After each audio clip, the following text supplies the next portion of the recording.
Pernah nonton Marvel nggak? Pernah kepikiran nggak kenapa tokoh-tokoh dewa di sana itu tidak disembah oleh orang-orang di dalam film tersebut? Tanpa prolog, tanpa intro, ini dia pojok kantor. Udah nonton ini? Doctor Strange. Udah. Yang apa kemarin Yang sama Wanda. Udah. Segmen namanya apa? Mad Universe apa? Marvel Universe. Bukan. Apa? Multiverse. Multiverse. of Madness. Multiverse of Madness. Dari judul sequelnya aja. Gimana tanggapannya? Untuk video bagus ya. Seperti nonton film Marvel pada umumnya. Audionya juga cakep. Yang bikin aku menarik itu ketika ngelihat dewa-dewa di dalam Marvel. Loki, ada Thor, ada Hela kangene Mbak Yune Thor sama Loki. Terus Odin juga masuk. Oh iya, ada Odin ya. Odin termasuk dewa yang kan, disembah. Bapak tiri ya. Bukan, Deng. Loki diadopsi oleh Odin untuk menjadi saudaranya Thor. Yang bikin aku menarik itu gini, pertanyaan kenapa dewa-dewa itu sekarang udah nggak lagi disembah. Iya. Kalau itu kan mitologi ini ya, apa Loki itu Yunani ya? Viking itu berarti mana itu? Islandia. Nah itu kan dewa-dewa dari Islandia berarti, dewa-dewa kuno. Tapi gini, yang membuat aku penasaran itu konsep tentang ketuhanan itu agak berbeda seperti Marvel. Dewa itu biasanya kan memiliki dua sisi yang bertentangan. Tuhan-tuhan di masa purba itu biasanya kan multi Tuhan ya, ada dewa hujan, dewa rezeki, dewa uang, dewa macam-macam. Punya job desk sendiri. Hanya saja makin kesini itu kan otak manusia makin berkembang, terus penafsiran mereka tentang Tuhan juga makin berkembang. Dulu Tuhan yang kita kenal adalah Tuhan yang memiliki satu job, satu pekerjaan atau bukan pekerjaan ya, satu kerja keilahian yang tunggal. Makin kesini orang itu melihat Tuhan itu sebagai sosok yang ambivalen.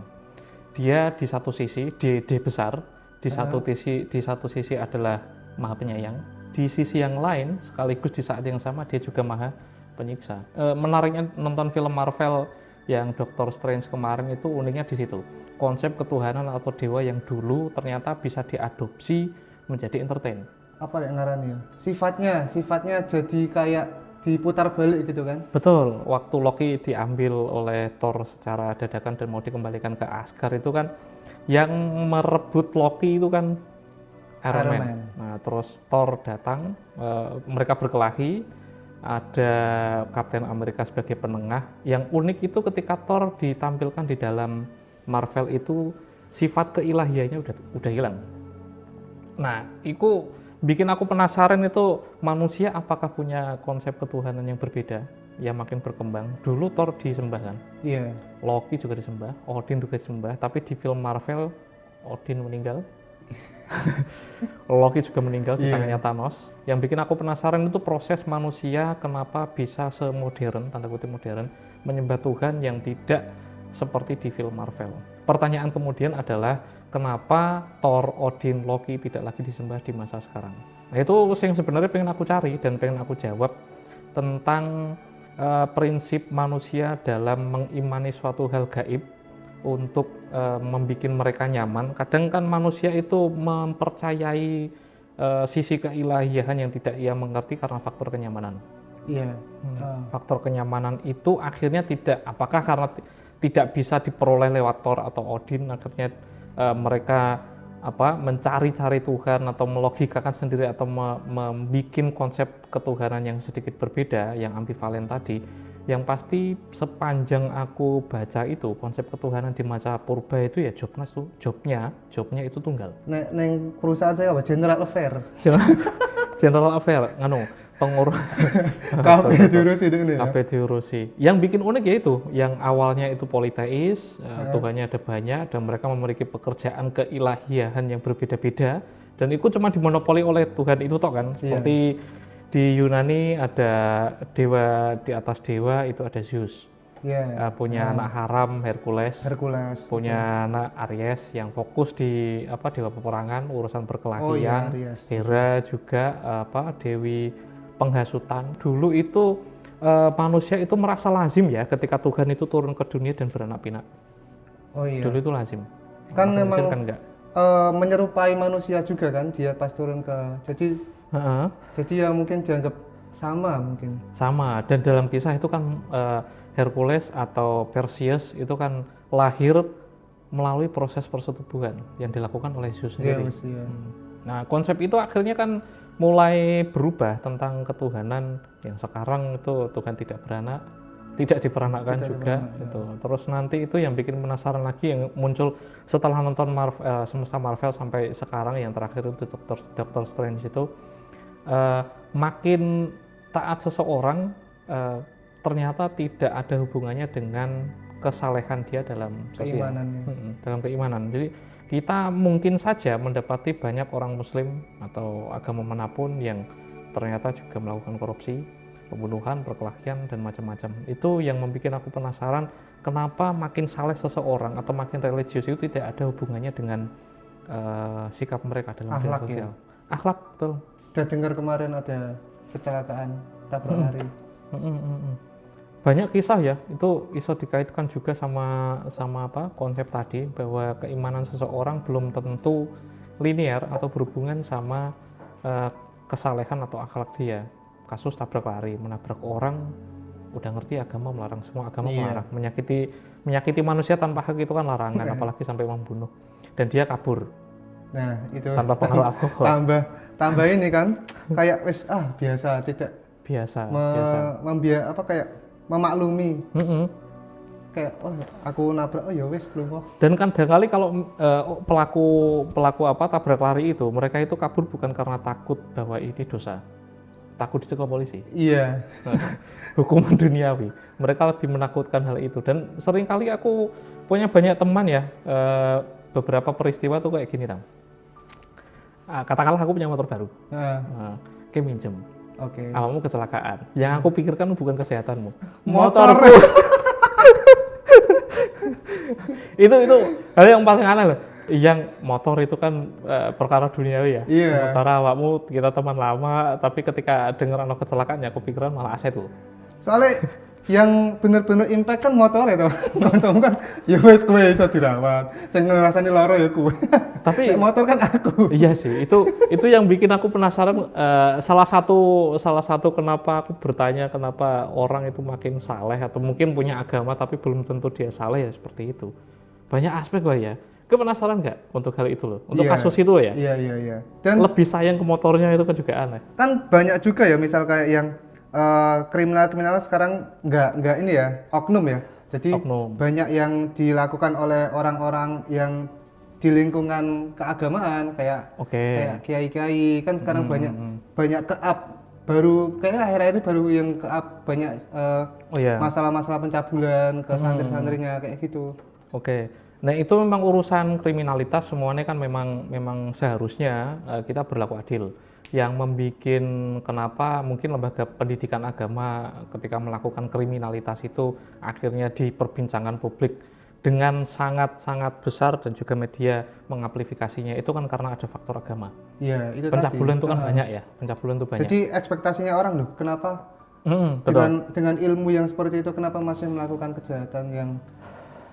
Nah, itu aku teringat Imam Abduh, Syekh Al-Azhar, Rektor Al-Azhar waktu itu sempat berkata, agama itu satu hal, sementara orang yang beragama itu hal yang lain. Din itu satu hal, sementara mutadayin atau mudayin, orang yang mempraktekkan agama itu adalah hal lain. Masuk akal kalau misalnya ada orang yang memeluk sebuah agama, sementara agama itu kan berisi soal norma kebaikan, apa yang dilarang, apa yang seharusnya kita lakukan. Itu belum tentu serta-merta orang yang memeluknya itu sama persis seperti yang diharapkan agama ya. Kotak yang berbeda berarti. Kotak yang berbeda. Agama dan orang yang beragama. Ono cerita mana? Waktu dulu aku kecil pulang sekolah, terus aku jalan pit-pitan sama teman-teman itu di desa Walahan. Deket bukan SPB, deket sekolah mana gitu, itu kan ada kerumunan. Aku mencoba untuk tahu sama temanku 2-3 orang kalau nggak salah itu pit-pitan mau ke kelenteng, akhirnya berhenti di sana. Ternyata ada kerumunan massa yang sedang menghantam satu orang tunggal. Ada orang lagi di masa. Di masa banyak orang dan orang-orang pada ngumpul, ibu-ibu jerit, anak-anak juga ikut curi-curi. Selalu curi-curi ada pakai, ibu-ibu selalu ada jerit. ibu-ibu jerit, mas-mas yang sok kuat terus ikut memukul juga akhirnya itu dibakar hidup-hidup. Karena ada pas waktu aku nonton di masa iya orangnya udah lemes karena dipukuli ya. Terus ada 1 atau 2 orang itu bawa kayak semacam jerigen, isinya itu bensin, dibakar hidup-hidup. Itu kali pertama aku melihat ada sesosok manusia yang disakiti dan dibunuh lewat mata kepalaku sendiri.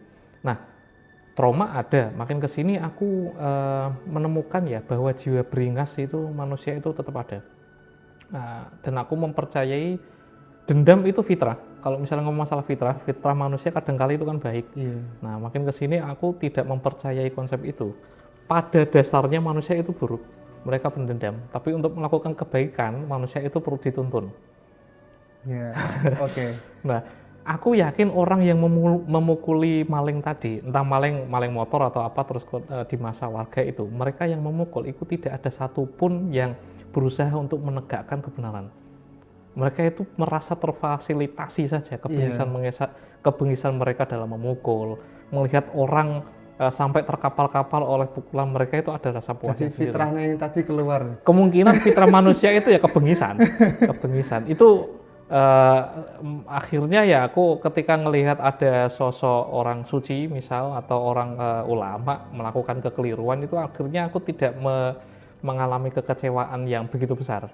Karena pada dasarnya manusia seperti itu. Tapi pernah syair lagu atau apa yang bilang kalau manusia lahir di dunia itu putih?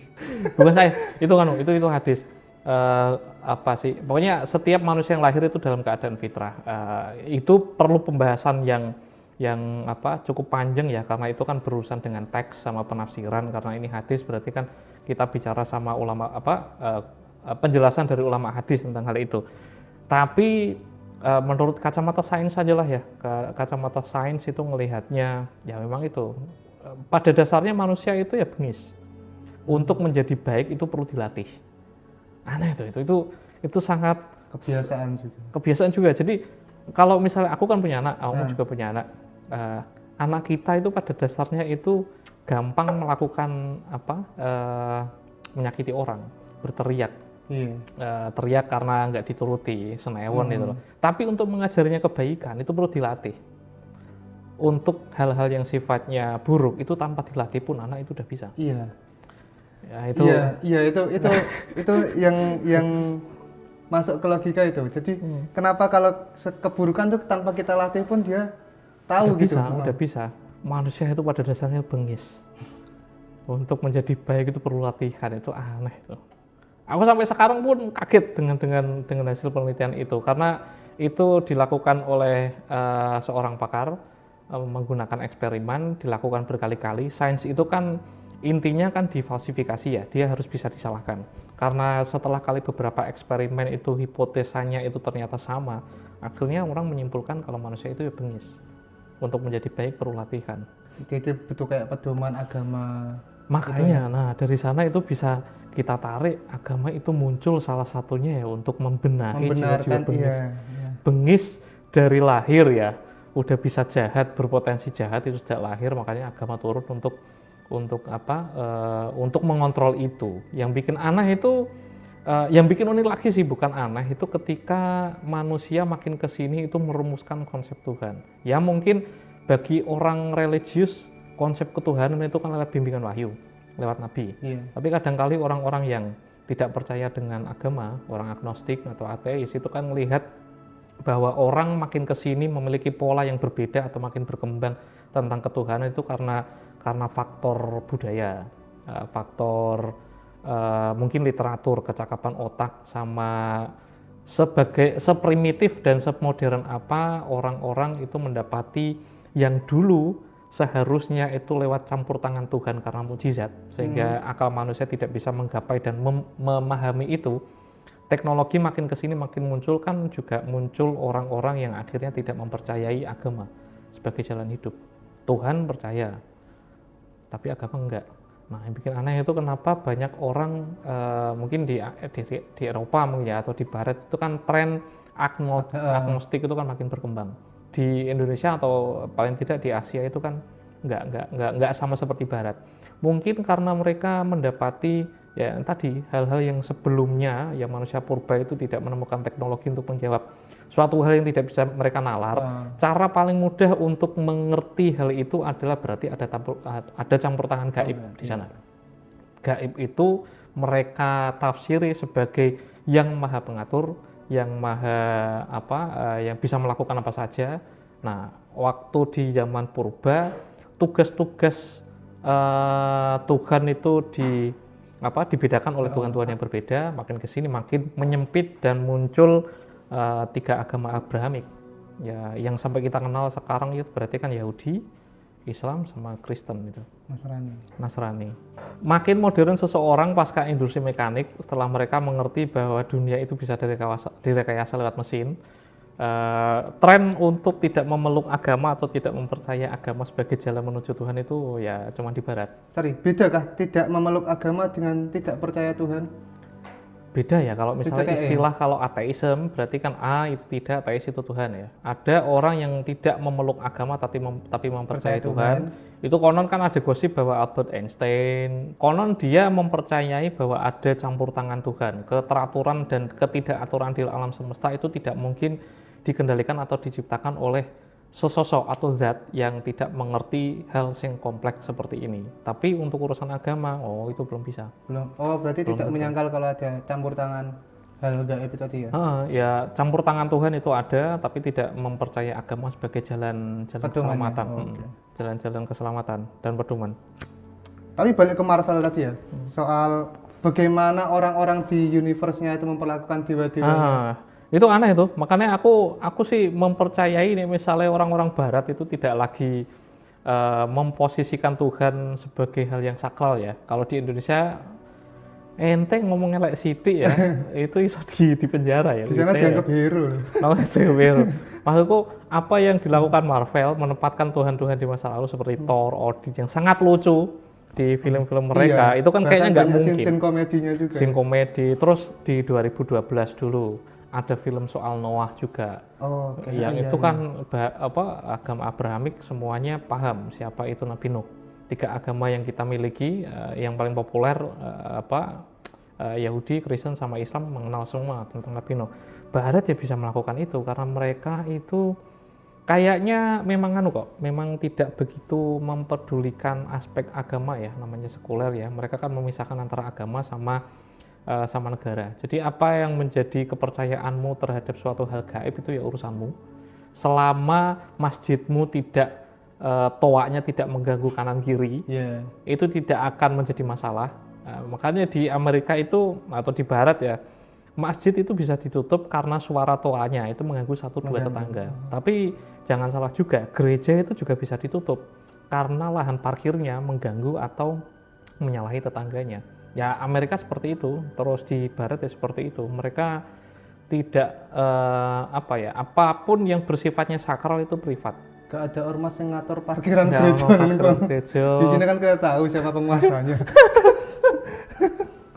Wiu-wiu misalnya ngomong masalah seperti yang dilakukan Coki Muslim ya. Coki Muslim masak zam-zam, bukan zam-zam, kurma terus dikai babi ya. Babi di siram saus kurma. Saus kurma. Itu aja dianggap masih banyak orang yang menganggap itu kan penistaan agama. Ya aneh sih, aneh. Maksudnya itu kan makanan. Kendatipun itu memang makanan Arab, ya kurma itu bukan berarti kurma itu mewakili status atau hal yang suci dalam Islam. Arab kan belum tentu Islam. Kendatipun Islam itu turun di Arab. Tapi menurut Mas Mael tentang Coki Muslim itu kasus yang paling ramai kan memang yang babi saus kurma itu. Kenapa kok bisa ramai di Indonesia? Pernah nggak sih ada pernah dengar masalah-masalah kayak gitu di luar gitu? Di luar itu terjadi itu kan di Paris, di Charlie Hebdo. Untuk kasus penistaan agama atau yang dianggap yang penistaan agama. Pelukis itu bukan ya? Yang bikin karikatur. Charlie Hebdo itu kan kayak semacam majalah terus bikin karikatur Nabi Muhammad. Banyak orang yang tidak terima termasuk Iran dan juga Indonesia. Akhirnya aksi itu terjadi ketika ada 1 atau 2 orang datang ke kantor Charlie Hebdo bawa senapan AK-47 menembaki orang di sana. Oh. Itu terjadi di Paris, di Barat itu terjadi. Karena undang-undang di sana memang tidak memfasilitasi kasus penistaan agama kali ya, makanya orang-orang yang mungkin sakit hati yang dicintai yaitu Nabi Muhammad itu dibikin seperti ini dan tidak ada hukum yang menaungi atau bisa memperkarakan atau mengkriminalisasi tindakan itu, akhirnya aksi pembunuhan itu dilakukan. Elek mau gambarnya. Karikaturnya jelek sih, karikaturnya jelek. Dan sebenarnya gini, yang bikin aku cukup bersyukur tinggal di Indonesia itu ada dua hal. Pertama, kita itu kan punya negara yang agak-agak sekuler, semi sekuler. Aku nyebutnya semi sekuler karena seharusnya Indonesia itu sekuler, tidak mengurusi apapun yang berkaitan tentang keyakinan. Tapi kan haji itu kan diurus negara. Iya. Musola perizinannya ya, itu juga diurus oleh negara. Terus banyak hal yang diurus negara, tempat ibadah. Terus kemarin untuk penetapan tanggal 30 tanggal 1 Syawal atau 1 Ramadan ini diurus oleh negara, Kementerian Agama. Aku bersyukurnya di sana karena apa yang menjadi kebutuhanku sebagai seorang muslim itu difasilitasi oleh negara. Terus yang kedua, karena mungkin aku mayoritas, aku muslim. Kalau muslim, aku merasa punya teman, banyak teman. Ketika melakukan apapun ya, selagi itu sesuai dengan keyakinan mainstream itu kan kayaknya yang namanya mayoritas pasti kan punya banyak dukungan. Iya. Yang bikin beda itu kan Coki. Iya betul. Jadi dia kayak apa ya? Elephant in the room ya. Jadi ngapa-ngapa salah kan ya. Kasus Coki itu sebenarnya sederhana ya. Kalau misalnya itu disebut penistaan itu jelas tidak. Termasuk Ahok itu menurutku untuk kasus Al-Maidah itu menurutku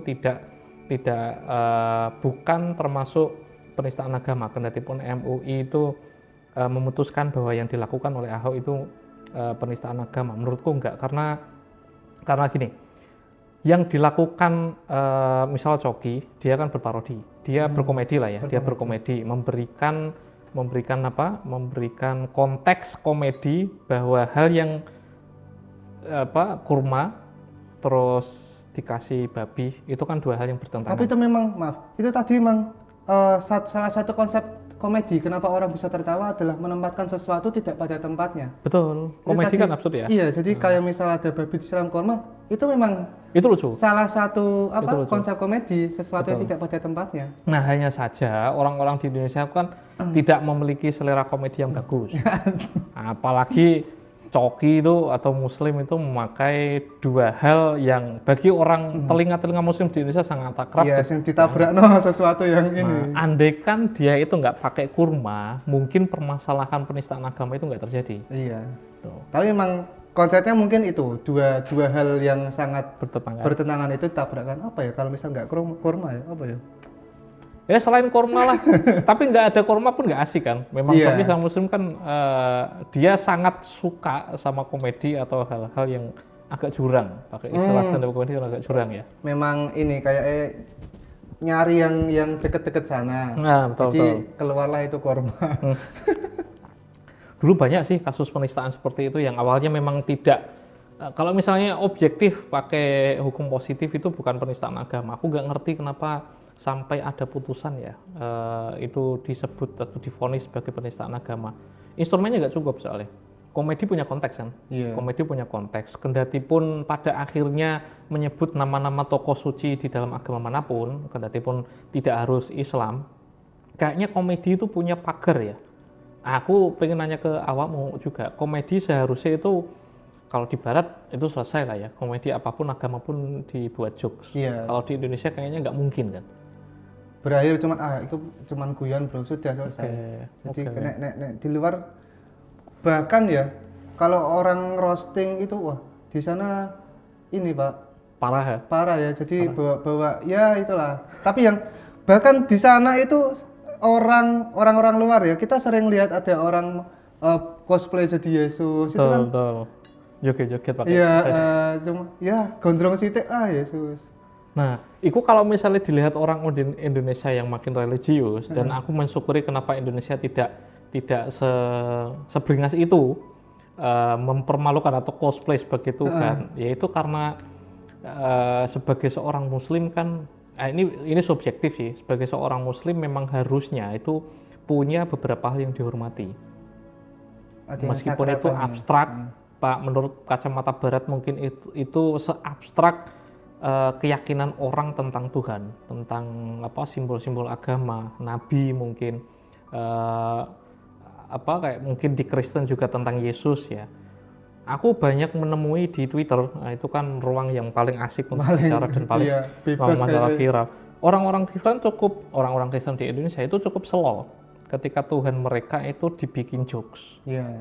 Itu yang nggak bakal kita temukan di masyarakat Muslim Indonesia. Toleransinya apa ya? Ya mungkin apa ya? Kamu salah ngomong. Nek, aku Tingkat toleransi ya mungkin. mungkin ya. tingkat toleransi. Aku sempat nanya 2-3 orang, kenapa kok orang Kristen itu tidak begitu sakit hati Iya. ketika Yesus itu dipermalukan. Kan ada ulama yang ngomong kalau misalnya Yesus itu katakanlah Yesus ya dilahirkan, bidanya siapa? Ya, jokes kayak gitu. Kalau kan? misalnya apa Bunda Maria itu benar menghamili anak Tuhan, kawinnya di mana? Kayak gitulah ya proses. Sesuatu hardcore atau gimana? Hardcore Gondrong-gondrong. Nah, joke seperti itu kayaknya tuh nggak bakal bikin orang Kristen itu sakit hati karena mereka itu, nah termasuk aku nanya ke Mas Danang, pendeta di GITJ di Jepara itu, kenapa Anda tidak begitu tersakiti ketika apa Yesus itu mungkin difitnah ya, difitnah terus dibikin joke seperti itu ya karena Kristen sendiri ya agama kasih gitu, kita tidak terlalu mempermasalahkan simbol. Yesus sendiri kalau misalnya disebut Kristen juga keliru, Yesus Yahudi, dia kan orang Yahudi. Jadi simbol-simbol itu nggak terlalu, tapi tetap sakral kan? Tetap sakral, tapi secara harfiah mereka kalau misalnya ada poster apa Yesus terinjak-injak atau di bungkusan sego rames misalnya, orang Kristen pun di sini ya Ada yang sepanjang sakit hati ya. ada mungkin tapi itu sangat sedikit. Yang tidak sakit hati malah jauh lebih banyak. Karena aku nanya mungkin kalau misalnya dibikin kayak sensus gitu, bukan sensus, kayak sampel gitu, aku nanya ke 10 orang, semuanya itu tidak ada yang sakit hati.